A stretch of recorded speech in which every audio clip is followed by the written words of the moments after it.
Story 1. Alarmed by the trends and behaviors of elected and appointed officials. Alarmed that the systems and safety measures we were assured made us special and safe from autocracy were so easily and quickly dismantled.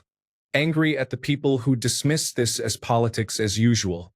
Alarmed at the people too comfortable and oblivious in their daily lives to pay attention to what is happening. Alarmed that the political opposition believes they can have no plan and just hold press conferences and rallies targeting specific groups and somehow energize people to fight back. Alarmed that there seems to be nothing we can do to stop our country's turn toward a new axis of evil. Story 2. Alarmed they appear to be just beginning, and regarding the measures already established to prevent this, they are actively working to dismantle those safeguards. Story 3. I am watching more closely than I ever have. Everyone has heard of Project 2025, but if you haven't read the breakdown, you really should. Many of the initial pieces are fully in place and happening. It is actually extremely concerning. Story 4. All empires fall. We are falling at a very accelerated pace. Our government is being dismantled from within. It's a literal coup from inside the White House. We have many uneducated, brainwashed people who will insult anyone who speaks out.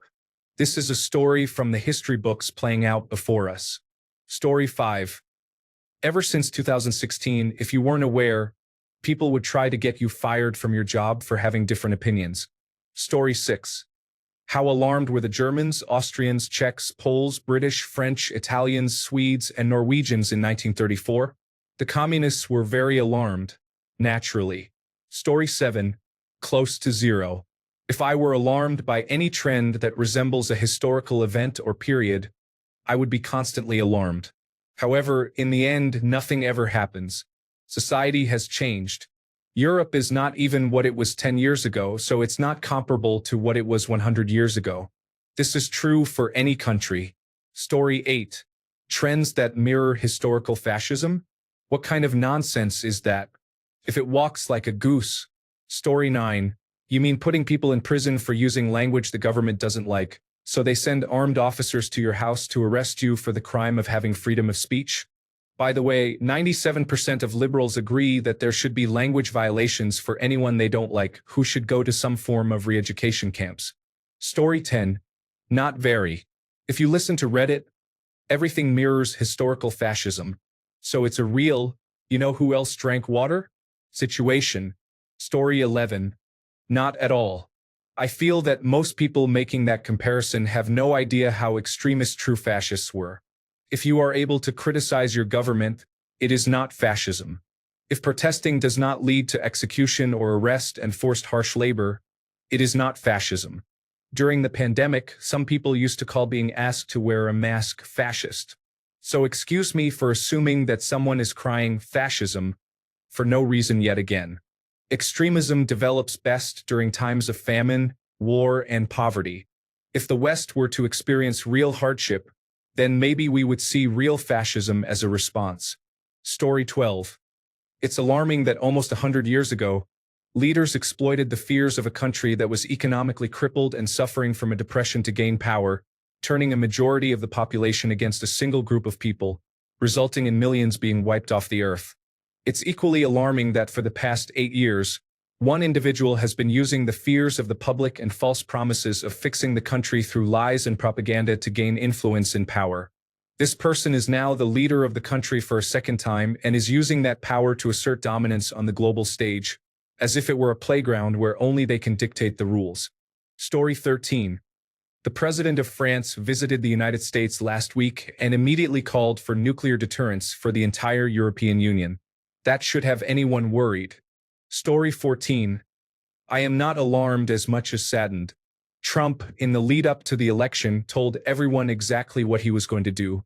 A third of my country voted for him because he promised to hurt the people that they didn't like. Story 15. It is very concerning that there are numerous laws that restrict certain actions within a country, and in the case of the European Union, an additional layer is applied. However, if everything aligns correctly, they may collaborate on changing these laws. Some right-wing parties have expressed a desire to leave the European Union and change local laws, but they need substantial power to achieve that. Story 16. I wouldn't mind reading historical works about how this happened. It is obvious that the anti-democratic trend is observed worldwide. The United States is now essentially an autocracy comparable to Russia in 2007 to 2008. Russia is now a completed fascist country. Across the West, neo-Nazi parties are becoming more prominent, such as Alternative for Germany and National Rally in France. That this is happening is a fact. The only question is why this is happening. Story 17. Posts like this are exactly why I explore the leftist perspectives on Reddit. It's entertaining, to say the least. Story 18. Oh gosh, this is a bit serious for my usual scroll. I guess I would say I'm pretty concerned when I see people dismissing experts or trying to silence journalists. History has some important lessons, and my grandfather used to say we should pay attention to them. However, I also believe in focusing on the positive and supporting causes that bring people together rather than divide them. What about you? Story 19. You can always identify the administration's defenders and sympathizers. They will insist that you are overreacting and overwrought. They suggest going outside to take a breath, among other things. Just tell them to stop their manipulation. Story 20. I am quite alarmed by those trends. History has shown us the dangers of authoritarianism and the erosion of democratic values. It is crucial to stay vigilant, promote open dialogue, and learn from the past to ensure we do not repeat it. Story 21. We are not a monoculture like Germany in the 1930s. Donald Trump only has the power we give him. Otherwise, he is a joke. If he does a good job, he is our leader. Otherwise, he is not. That is the American way. Story 22. Can you define fascism well enough to match a textbook definition? I can't, and I doubt most people can. I'm not saying we aren't headed that way, but I think we use the term fascism a bit too carelessly. Story 23. Well, Musk did the Roman salute, and it seems like his and Trump's role model is Nazi Germany. So, even though I am fortunate not to live in America, it is concerning. Story 24. Not a trend, but this needs to be said. I read an article and watched videos of police in Germany raiding and arresting people for things they posted online that the government deemed racist or too offensive. They never publish what the posts were, so who knows how far is too far. Story 25. Not at all. I'm not into politics, but my advice is that firearms can be a great hobby. If you consider both sides of politics, any extremist may seem like the worst, but they are usually just people meaning well. Story 26. I'm a longtime student of World War II, so not at all, even a little. I would trust Jeffrey Dahmer's cooking before I would trust the ridiculous parallels I see people put on Reddit. Story 27. Not alarmed at all. I would be more worried if I didn't see it happen openly, because then it is being concealed as something else. At least when it is being done in the open, I do not have to wonder how or where it is happening behind the scenes. Story 28. I am alarmed by the fact that when you discuss current events with artificial intelligence, it goes from skeptical to alarmed when it has the chance to look it up. I had a conversation with ChatGPT, and it informed me that we are almost at the point of no return. That is certainly reassuring. Story 29. If anything, I feel pity for people who are insecure in their lives and desperate for power and influence, leading them to pursue authoritarianism. It is a sad existence. I am concerned for minority and outlier populations who will bear the brunt of racist and intolerant policies. Every authoritarian throughout history ends up dead, betrayed, or on the run, with a stronger, more tolerant, and empathetic society eventually replacing them. I have faith that if we follow that path again, we will achieve the same results. Story 30. I have been very concerned about it over the past few years as someone who lives in the United States. Thankfully, there has been growing pushback over the past decade, and with Donald Trump in office, there have been significant gains in fighting off fascist ideologies. I remain concerned, but things are finally looking up. Story 31. There was an article in Thursday's Guardian newspaper, one of the few impartial and respected broadsheets left. The article relayed a story about politicians frightened to oppose him for fear of physical violence against their families. If this madman says kill, one of his supporters would do the deed. I think that story has scared me the most of any of his evil deeds. America has turned into a third-world dictatorship. Papa Doc in Haiti comes to mind. Story 32. I am more disturbed by how openly misogynistic men are these days. I don't frequent the online platform, so I am shielded from the racism. However, misogyny appears to be much more prominent now. Story 33. I monitor news and Reddit more often and have become more interested in following current events. I plan to boycott spending today. So far, these are the only two changes I have made to my daily habits. I can see myself becoming more involved with protests and acts of resistance in the future, but beyond that, I cannot yet imagine. Story 34. It is a reality. We have been lulled into submission by our comforts and our media. Story 35. I am quite concerned, but I will ensure that if I die, it will be quick and certain, making it easier on myself. That helps. Story 36. Somewhat alarmed but feeling exhausted and burned out from politics and current events since 2020. I may not be as alarmed as I should be. Story 37. The rise of fascism is awful. It will get worse as more resources become scarce and the top 1% become the top 0.01%. It is baffling how human nature seems inclined to destroy humanity. We are a terrible species, and even worse when we are in groups. Story 38. Austria was taken down after years of planning and scheming. When the troops appeared in the streets, it was already too late. A critical component was the Ministry of Propaganda and the promotion of unqualified party loyalists to positions of power. Story 39. At this point, I am studying stories and information about Nazi Germany to better prepare myself for potential difficult situations. Story 40.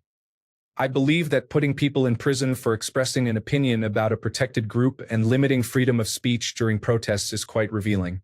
It is hypocritical to threaten someone for their views while labeling them as fascists. If you disagree with me, allow my comment to remain so that I can share my perspective. It seems you are unwilling to do that here. Story 41. I never hear anything in real life about what is happening in the government. It's surreal. I have been observing this situation for around 10 years now, and it's hard to feel anything but numb to it. I am struggling financially, and I wonder when I will slip through the ever-widening cracks of society. But it is a detached curiosity. It is surreal. Story 42. I find the reaction to them by centrists and the media to be more concerning. Those individuals who believe there are two sides to every argument stand by and allow this to happen. Story 43. Even worse, it's brand new fascism. Now, with the internet and artificial intelligence.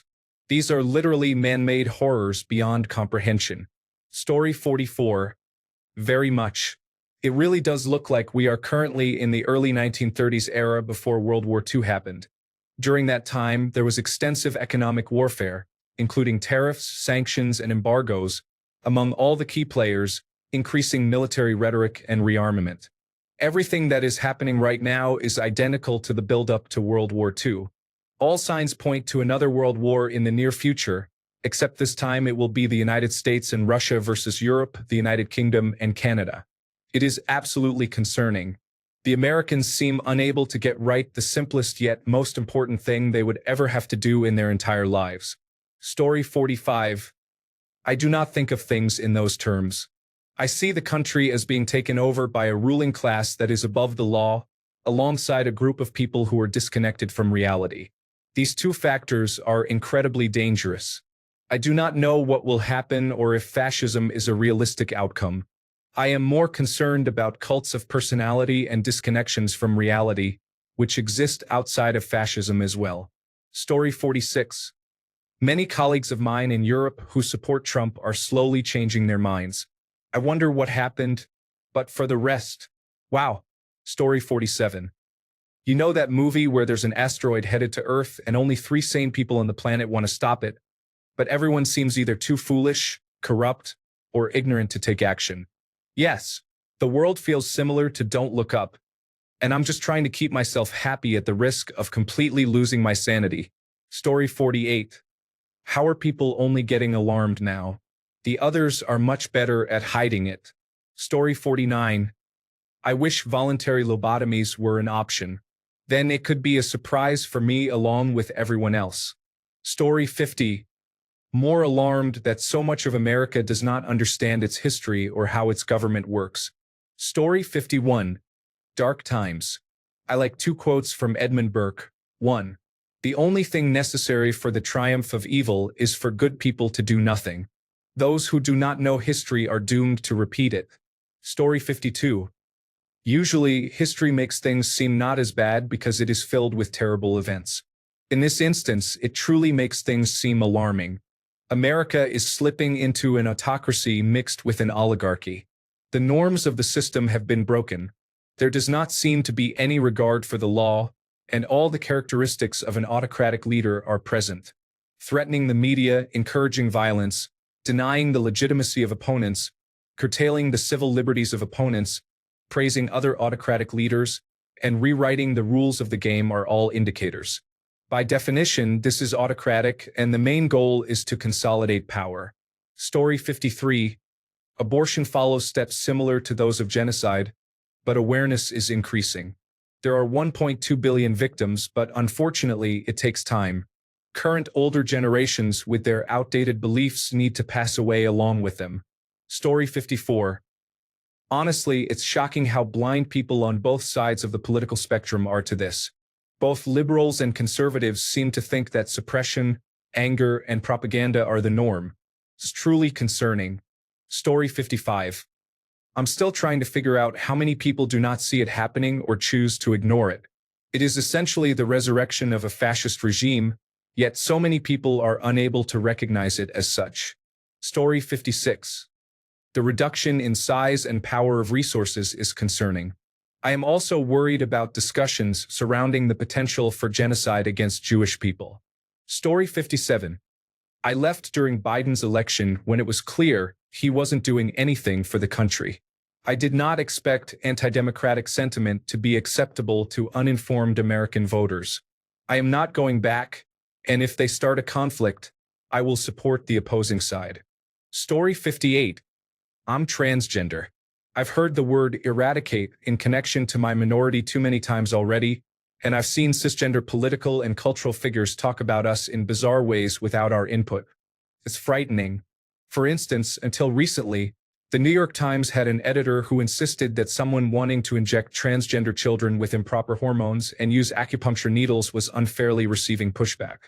Additionally, some people genuinely believe that transgender individuals are behind almost any recent mass shooting. Basic critical thinking seems to disappear, and the cognitive dissonance goes unacknowledged. Story 59. History doesn't repeat itself, but it certainly does rhyme. The concerning aspect is how many people believe it could never happen here, even when the patterns are clear. Story 60. I am actively contacting my governor, senators, and representatives. I started a recall petition to remove our elected officials. I have been attending every virtual town hall in my district. Additionally, I am running for city council in May. If this truly concerns you, I encourage you to take action as well. Change begins at the local level, not at the top. Make your voice heard or risk being silenced. Story 61. I'm wishing I weren't as interested in history and hadn't spent so much time reading about it. The parallels are so obvious it's painful. Totally helpless is how I feel. Nobody you talk to wants to accept it. Heads in the sand, the lot of them. Story 62. From inside Russia, I wonder how similar it is to Germany in the 1930s regarding fascism without Nazi specifications. Story 63. Well, I study history at university.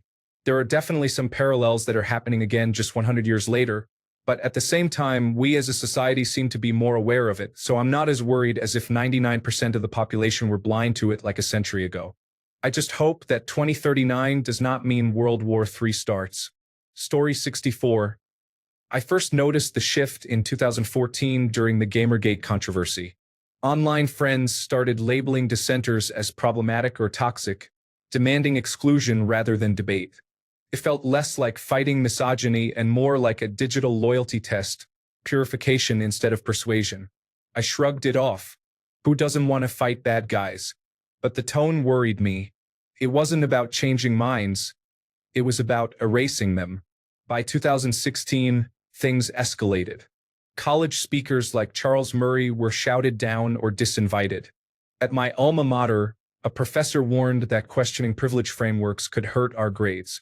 I thought, since when does education punish curiosity? It reminded me of my grandfather's stories about McCarthyism, not the ideology, but the pressure to conform or stay silent. Then came 2017. James Damore's memo at Google criticizing diversity practices got him fired. J.K. Rowling was labeled a trans-exclusionary radical feminist for her views on gender, and photos of her books being burned circulated online. It wasn't fascism, but the impulse to silence contrasting opinions felt eerily familiar. By 2020, the George Floyd protests reshaped everything. Corporations raced to adopt diversity, equity, and inclusion pledges, often in a performative manner. At my company, a white colleague was forced to apologize in a team meeting for complicity in systemic racism, despite no evidence of personal bias. He quit soon after. The collective guilt dynamic reminded me of struggle sessions, where individuals confess vague ideological crimes to survive socially. The goals were noble, but the methods felt coercive. In 2023, a close friend was canceled for a 10-year-old tweet. Her apology wasn't enough. Her job offer was rescinded. She fell into depression. I kept thinking, when did we decide people can't grow? It mirrored the practice of digging up past crimes to ruin dissenters, a tool of control, not justice. Why does this haunt me? My grandparents fled fascist Hungary. They instilled in me that authoritarianism isn't about left or right. It's about power silencing people. I support equality, but I've seen how movements mutate when they prioritize purity over humanity. The road to oppression isn't always paved with swastikas. Sometimes it's hashtags, human resources policies, and a culture that twists righteousness into dogma. History doesn't repeat, but it rhymes. And lately, the rhythm feels terrifyingly familiar. Story 65. I have been warning about this since the birther movement, and everyone called me delusional and hysterical. I refuse to use those labels because they are extremely divisive. I try to focus on actions and behavior patterns that lead to quick judgments. They voted to cut Medicaid yesterday. Food assistance programs are next. Many people ignored the warnings, and many individuals are going to face tragic outcomes. Story 66. I'm not going to obsess over it. The last 15 things I lost my mind over were artificial intelligence just used to make Trump worse than he already is. In 4 years, we will have someone new. Story 67. It's like that meme of the house on fire with the dog saying, "This is fine." I'm alarmed that it's happening, and even more alarmed by the lack of pushback. I had foolishly assumed that American civil society would do something about the ongoing coup d'état, but no.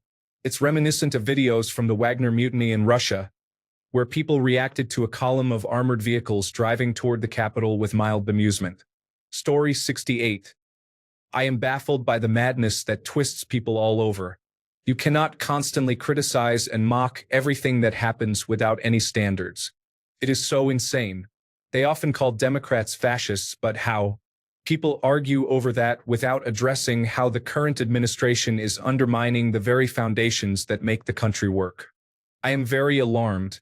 I believe the United States is on a dark path, and it is only a matter of time until people remember they have firearms and resort to violence. Story 69. I believe what we are witnessing now will lead to significant conflict with many hotspots around the world, and eventually an armed conflict within the United States. Story 70. It is very disturbing that within less than 2 months, a group of individuals has dismantled the government and nobody has made a serious effort to stop them, and that there are relatively few protests occurring. It is even more disturbing that this is happening worldwide. Story 71. Not alarmed, really, just tired and resigned to the fact that humanity is never going to learn. We all wanted a utopian future reminiscent of Star Trek, but we are never going to achieve it. We will continue to go round and round in circles, making the same mistakes over and over until we run out of time. Story 72. The resurgence of political trends that resemble historical fascism is concerning, especially when they involve authoritarianism, nationalism, suppression of dissent, and scapegoating of marginalized groups. While history does not repeat itself exactly, it often rhymes, and recognizing these patterns is crucial to preventing democratic backsliding. Story 73. We are renewing our passports. Instead of preparing to buy a house or plan for retirement, we are preparing to flee the country if necessary. Our decision to flee depends on whether the economy deteriorates significantly enough for the American people to turn against the individual responsible for the current issues, or if he succeeds in using the LGBTQ+ community as a scapegoat for the anger stemming from his failures. We will not allow ourselves to be rounded up and sent to the detention centers already planned for undocumented immigrants. Story 74. The first books the Nazis burned were from the Institute of Sexology, which was one of the first organizations worldwide to work with transgender individuals. I am feeling quite nervous. Story 75. I don't care. Being alarmed or fearful wouldn't change anything and would make me more susceptible to manipulation. Story 76. I hope enough people in those countries can understand the situation in time and put a stop to it. I also hope this doesn't happen here. Story 77. I think anyone who is historically literate or a history enthusiast is justifiably concerned right now. Story 78. Surprised that despite the obviousness of it all, nobody is doing anything beyond complaining on social media. From the outside, Americans have always been proud of their Constitution and fiercely protective of their ability to resist a tyrannical government. I don't necessarily mean the Second Amendment, but simple protest and peaceful disobedience. Where is that? Again, from the outside, it seems that people are content to watch their democracy fall, see their rights trampled on, and just respond with, "I can't protest." They'll just crack down on it, or protests won't work. If enough people protest, they absolutely will work, and they'll embolden others to protest as well. Will the tyrannical government crack down? Probably, but it's always going to be the least painful now versus later when they have captured more power and control. Not violence, not rioting, just peaceful and continuous mass protest.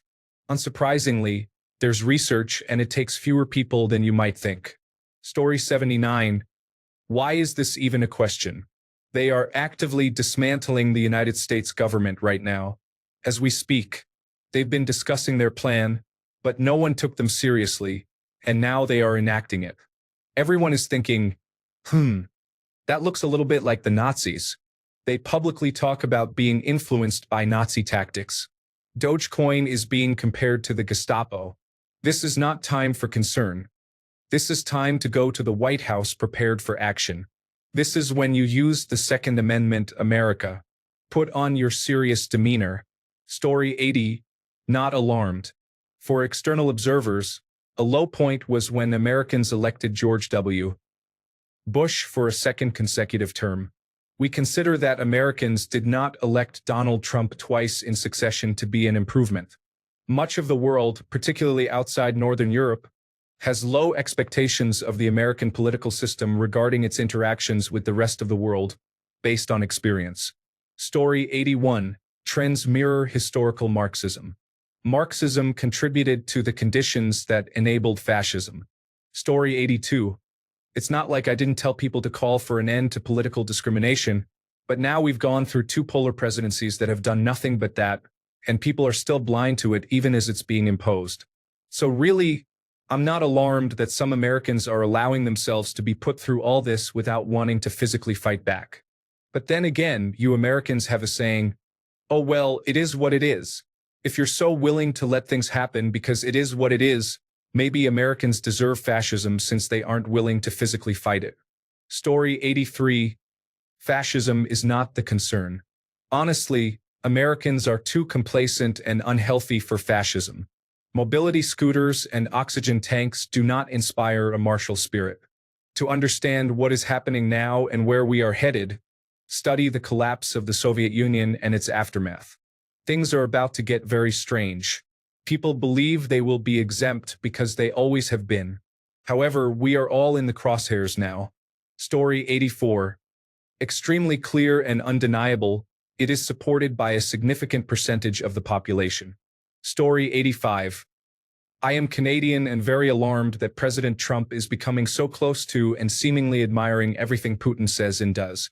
It feels like he is looking at Russia's annexation of Ukraine to try to learn how to start his own annexation of Canada so he can make us his 51st state. He has already publicly stated that he wants to do that more than a dozen times since he took office. I honestly don't know if I can tolerate 4 more years of this when my anxiety level feels like I'm at my breaking point right now. Story 86. It's very alarming. Yet still, some supporters argue online that it's nothing like the fascism of the past and that we are overreacting. No, we are not. The parallels between how Germany fell to the Nazis and how Trump is attempting to take over the government and dismantle checks on his power are striking. The difference is that, unlike Hitler, Trump isn't really an ideologue. He's just a low-level oligarch with dreams of personal grandeur. A swindler who promotes various branded products. Everything he does is a scam, yet his followers buy into it anyway, and he takes advantage of them every time. Story 87. I can't sleep. I'm on Reddit posting about it all the time. I've made myself miserable thinking about it. Story 88.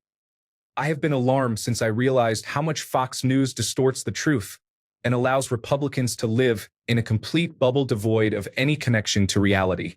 This could never end well. How can we bring these people back to reality? Story 89. I can and have been observing it since before the first election. I was horrified by my peers and, in many cases, still am. Story 90. Apparently none, as we collectively just witnessed ethnic cleansing and genocide backed by Zionist forces and United States military power to pave a parking lot for a Trump casino. This society is severely affected, and this country is destined to fail at best. I hope the options are worth it. Story 91. Not alarmed at all. If you have a decent college education, you would expect that this would happen and has been occurring throughout the world at an increasing rate for the last 2 decades. I'm disappointed, but I'm not alarmed. Humans are frustrating. Story 92. I received my passport and processed my dual citizenship. I am ready to go. I do not want to live in a country where I have to carry my birth certificate to prove my identity, just because of my race. We are becoming reminiscent of Nazi Germany. I am Native American. Story 93. I will let you know as soon as I see some of those trends happening again. Now that Joe Biden is out of office, I suspect it will be at least 4 years, though. Story 94. I'm not against it, but it's not useful to try to dampen the anti-fascist energy because we need it. I support people pushing the panic button as a form of due diligence, as one of America's great guardrails. Story 95. I'm not. Humans didn't learn from history, so as someone who did learn from it, I know we are doomed to repeat it. There is no point in being alarmed or worried about an inevitability, sadly. Story 96. Europe needs to save itself. I speak as someone whose family was among the first anti-fascists in Europe, fighting against Nazis, Mussolini, and Spanish nationalists. Do not let anyone manipulate you into feeling pressured to join these small, progressive movements, or else the Europe we have always admired and loved may be lost forever. Story 97. I dislike that some people act as if we would need to return to concentration camps before they acknowledge that it is becoming problematic. A complete repeat of World War II is unlikely, but that does not mean we will not experience 21st century fascism in new and terrible ways. Story 98. It has been ongoing for the last 5 years, starting with COVID-19. Perhaps you should remove your political bias. Story 99. There is a moment approaching that will determine this country's future. Freedom or fascism. The choice we make will shape the outcome. We must not allow fascism to become entrenched in this nation any longer. This is our moment to step up and not let this situation unfold. Leaders are acting irresponsibly, and we must prioritize the country over individuals or political parties. Do not ignore this issue or accept unverified claims. Pay attention to what is said about us, as it reflects their true actions. Story 100. I have been thinking about this for almost 10 years, so I am more disappointed to be here. I am alarmed, but I am not panicking. This is exactly what I thought would happen. I am frustrated that it happened anyway. I tried to warn people, but they thought I was being exaggerated. It's hard for me not to see this as completely unnecessary. Why do people fall for all the scapegoating? It's disappointing. Get it together, everyone. Story 101. I'm far more alarmed at conformity. If you're a hammer, every problem looks like a nail. Having a side and justifying everything due to it is concerning. I value human diversity in a genuine way, which is not an issue of commercialism or marketing. It may not sound politically correct, but it is real and not shaped by falsehoods. I do not support any form of wrongthink or hate speech. True diversity holds value and helps prevent living in a state of fear and alarmism. I did not agree with the actions taken after September 11th. The Patriot Act and ongoing conflicts were reactions born from fear, which are never beneficial. Story 102. I'm more alarmed by the unwillingness of the people to take action. Our leaders have not heard the people's voice for generations, and it is much louder than they care to remember. Except they do remember. They hear them every day. No advancement in civil rights history has ever come from these peaceful protests that people are waging across the globe. It took a war to keep slavery illegal in the South. It took multiple infiltrations and assassinations with the complicity of our own government to put a stop to social change. Yet, people have the audacity to accept the propaganda that tells us, if we fight back, we're just as bad as they are. No, we're not. We are the common people being continuously oppressed by the ruling class and by those we're supposed to trust with our lives and the lives of our loved ones. Across the country, people are being laid off, lives are being ruined and uprooted, and access to life-saving healthcare is being denied. Come on, the land of the free? More like the land of slavery, war crimes, Jim Crow, manifest destiny, the genocide of indigenous Americans, a profit-driven medical industry, worker exploitation, and much more that I don't have the time to list. We have never been free, and we won't be free until we set ourselves free. They marched 58 years ago for the same issues we face now. How long until people realize that we should not march in tennis shoes and casual clothes, but in black clothing and steel-toed boots? How long until people understand that we shouldn't keep it as the White House and that we need to transform it into the people's house? How long? Not long. Because what you reap is what you sow. Story 103. We know the point at which the right goes too far, racial supremacy. Everything before that point is acceptable in a liberal society. Story 104. The worldwide fascism reboot is filled with the same performative individuals that actual historical fascists would have long defeated. Am I worried? No, and I say this as an active socialist and union representative. These individuals lack any real influence globally. They couldn't win a fight with a paper bag. There is no institutional or democratic collapse. No mass iconography. No ideology, just some vague attacks on liberalism or diversity. It's tiresome. They can barely gather a full stadium of devoted supporters. I've seen larger crowds at a children's concert. Too many people overestimate the danger of a small group of online obsessives, extreme political individuals, and internet memes. This certainly isn't a significant movement. Personally, if I were in that position, I would be disheartened by how trivial it all seems. $19.99 for a polyester hat made in Taiwan? That's ridiculous. As a footnote, at the end of World War II, when Hitler was in his bunker and knew he had lost the war, someone asked him if fascism would ever return. He said it might, but it wouldn't be the same. Thanks a bunch for sticking around till the end of the video. Remember to subscribe, and until next time, stay awesome and goodbye.